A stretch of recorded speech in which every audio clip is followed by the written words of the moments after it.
morning on Nationwide, a community project that has grown into an international horse event in West Waterford.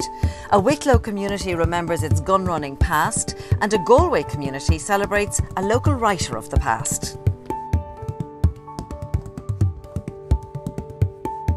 You're welcome to Nationwide, and this evening we're focusing on positive stories from rural communities around the country. And we're starting with a project which began in a small way on the banks of the River Blackwater in West Waterford in the year 2000.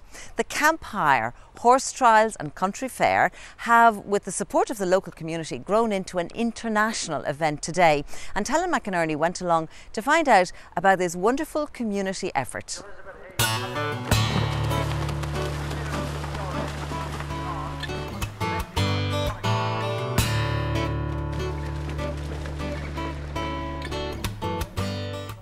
Paul Brady's day job is a dentist, but when he's not looking after your pearly whites, he's developing the international horse trials in West Waterford.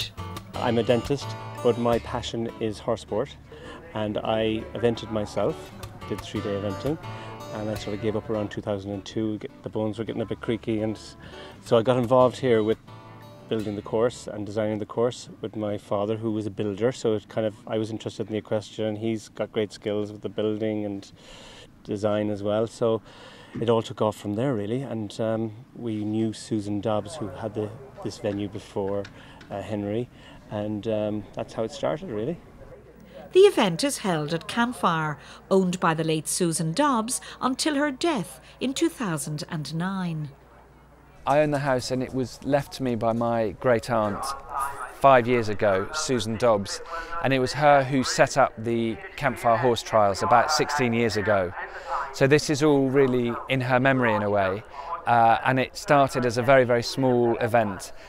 And it's really amazing to think that from that first year, when it was very small and quite chaotic, it's turned into this huge international event. We have a huge entry. We've up by 1/3 from last year. We've been gradually building it up. We have 212 horses stabled here on site, so we had to bring in temporary stables for that. That's the biggest number we've ever had, which has its own challenges.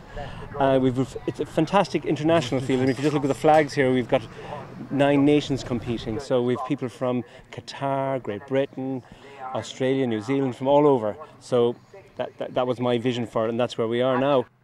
Waterford Leader Partnership have supported the event under rural diversification, and this, say the organisers, has allowed them to develop a top-level course. I suppose the idea behind it is to try and develop tourism, and here alone this weekend we have hundreds of people from abroad. A lot of the lorries down that lorry park are registered in the UK, and they've come on the ferry with their horses. A lot of them are people of the owners with them, and their entourage are staying in local bed and breakfasts. They're using local restaurants, so it's really sort of bringing a big boost, economic boost to the area. Many of those working at the event are volunteers, and it's a great boost for the local economy. I saw a few boxes passing the house early one morning, and I was wondering what was on. I thought it was a hunt. I discovered that there was horse trials in Camphire, and didn't actually know that they were taking place. But that all changed as it developed. So now the whole area is involved and the community is involved, and it's fantastic. Held over 3 days, the trials comprise of dressage, cross-country and show jumping. And the course now extends onto the neighbouring farm owned by the Brown family. My wife is part of the Brown family, which is one of the other landowners where the event runs on. Seeing over the years the event grown, like the numbers are up 30% this year on competitor wise, and I look after the country fair in Tented Village. Well supported by the community, and that has grown over the years as the event gets bigger and bigger. From Knockanore, local villages next door, Lismore, Tallow, Cappoquin, they're all involved in the event. Waterford County Council help the organisers promote the event both nationally and internationally. Camphire international horse trials are growing in stature and attracting an increasing audience each year. For example, overseas visitors are up 30% this year, and that has a very positive impact on the local economy.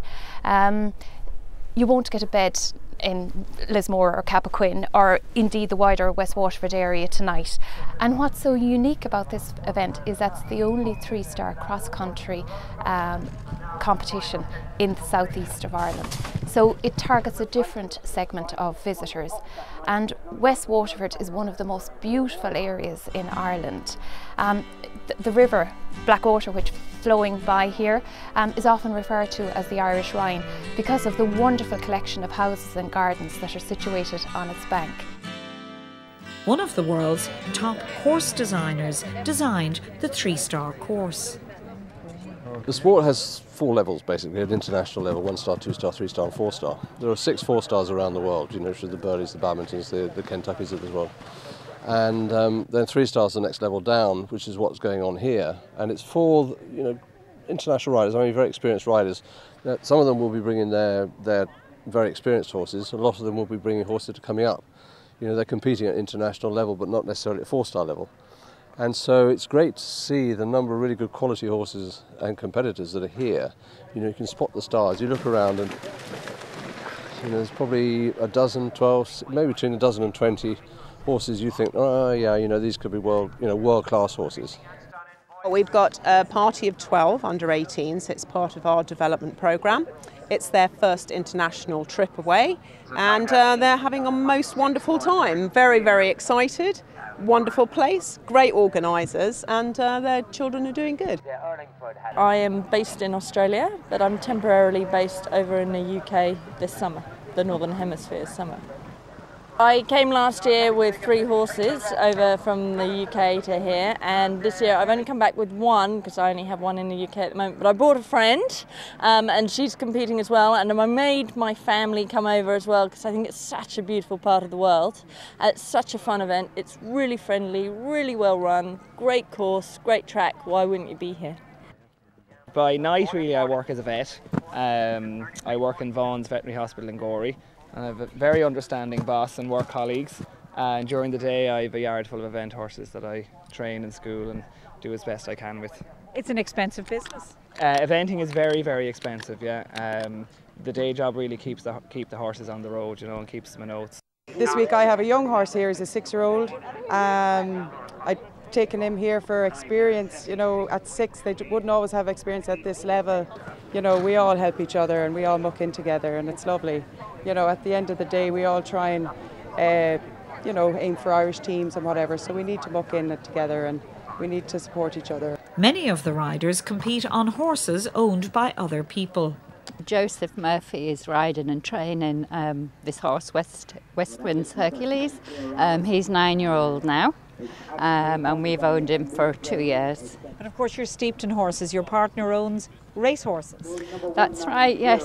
We've got a big interest in the UK in race horses, and we also have some with Johnny Murtagh, who's based at the Curragh. We're based here in Ireland in Baltimore, County Cork, but our horses are in Bandon with Trish and Michael Ryan because they're our riders.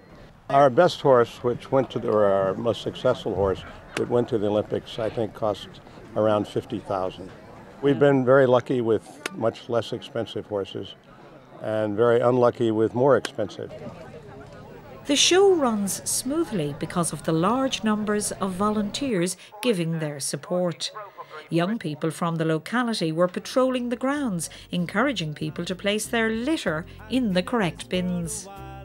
You might see all the people in the yellow t-shirts, and they are my Be Green ambassadors, and what they are is they're actually here to prevent waste and save money. You might look at the bins and you'll see the brown bin here is for food waste, the white one is for recycling, and the grey bin is for general waste. So our whole ethos is to recycle more. It's very friendly and it's very relaxed. Well, you know, they don't get too upset about everything. It's your first time here, you'll be back? First time, we'd love to come back. We'd love to come back, yeah.